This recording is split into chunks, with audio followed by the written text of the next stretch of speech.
Meridith McGraw joins us now for a one-on-one interview. Meridith is a White House reporter at the Wall Street Journal, here to discuss the new White House expansion plans recently announced, as well as all the latest news from the Trump administration. Meridith, very grateful for your time this morning. So what do we know about this new White House ballroom expansion plan recently announced by the administration? Well, this is something that President Trump has wanted to do even before he came to the White House. He had actually pitched building a ballroom at the White House when Obama was in office, but it was rejected by David Axelrod at the time, and Trump had said he wanted to pay for it himself. So this is something he's wanted to do for a while. When he came into office on his first day, his advisors told me that he was looking around the White House at things that he could potentially expand, add on to, or make changes to. And we've seen how he's added all of those gold elements to the Oval Office and other parts of the White House. But the president has commissioned plans. He's working with a DC based architecture firm.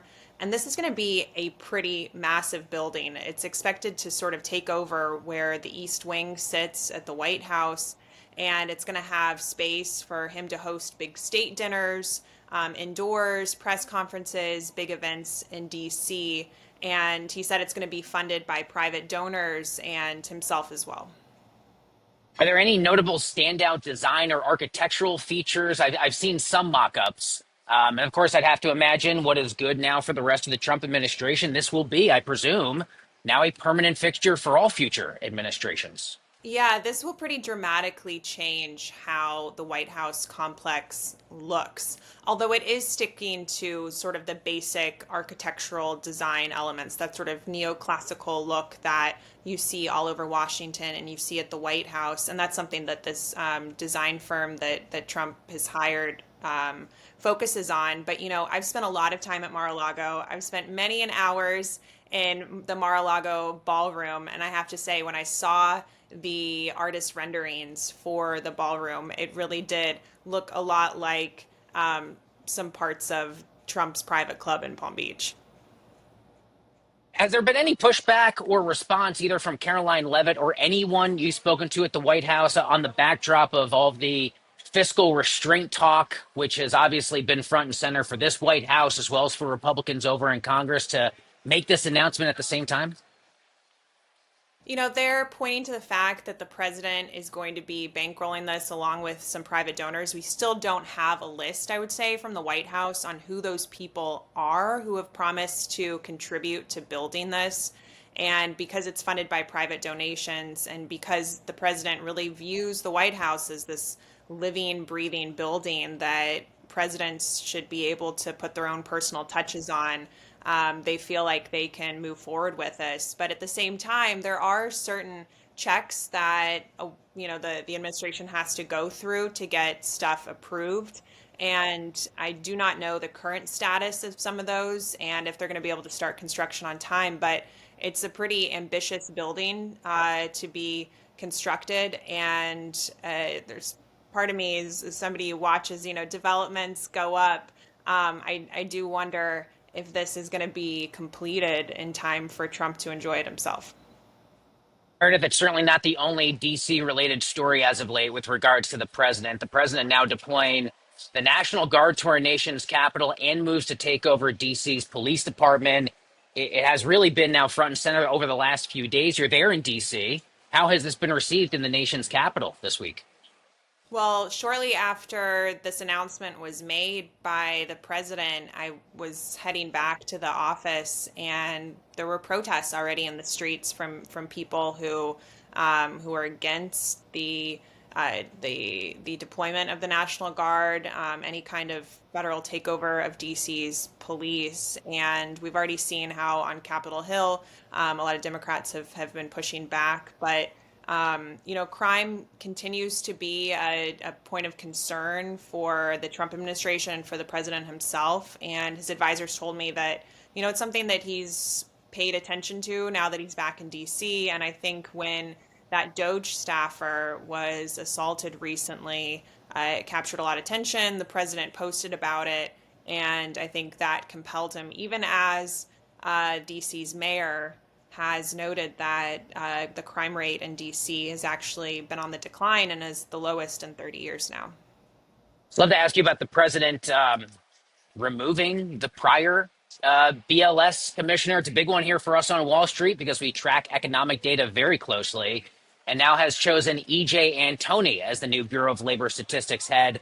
What should we know about Antony, and what's the latest on this story that I know you're tracking that's probably of high importance to our viewers?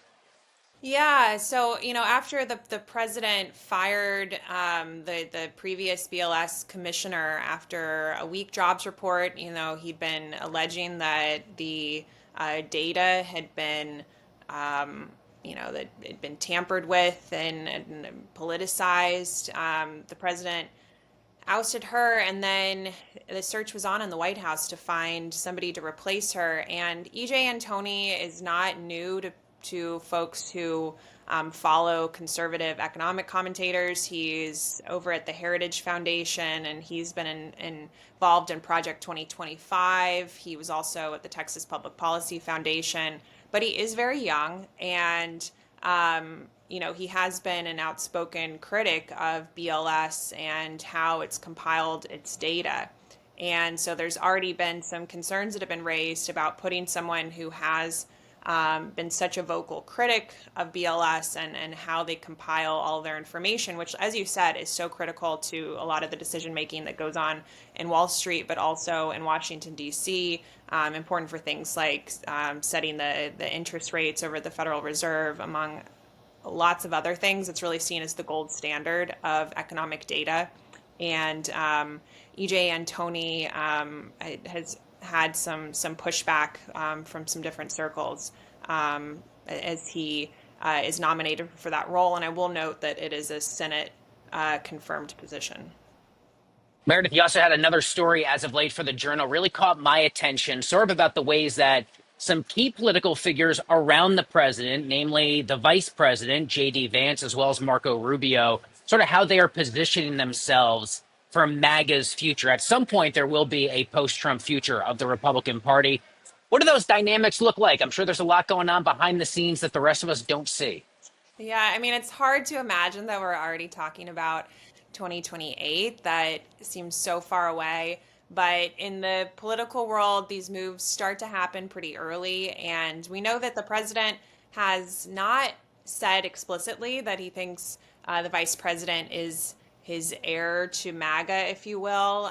He has said that he would probably be the front runner, but he hasn't said that JD specifically is the guy. And I think that's because the president really wants to have kind of healthy competition. His advisors told us that he also doesn't want to look like a lame duck this early on in his presidency. But he's really been complimentary of both Vance and of Senator Marco Rubio. And we'd reported that behind the scenes, the president has even teased the two of them about being on the ticket. And it's not far off from what he said publicly, where when he was asked about 2028, the president said that Vance is likely the favorite, but also Rubio could possibly join him in some form. McGraw is a White House reporter at the Wall Street Journal. Thanks a lot for the much needed context and perspective. Thanks for being here today, Meredith. Great to have you. Thanks for having me.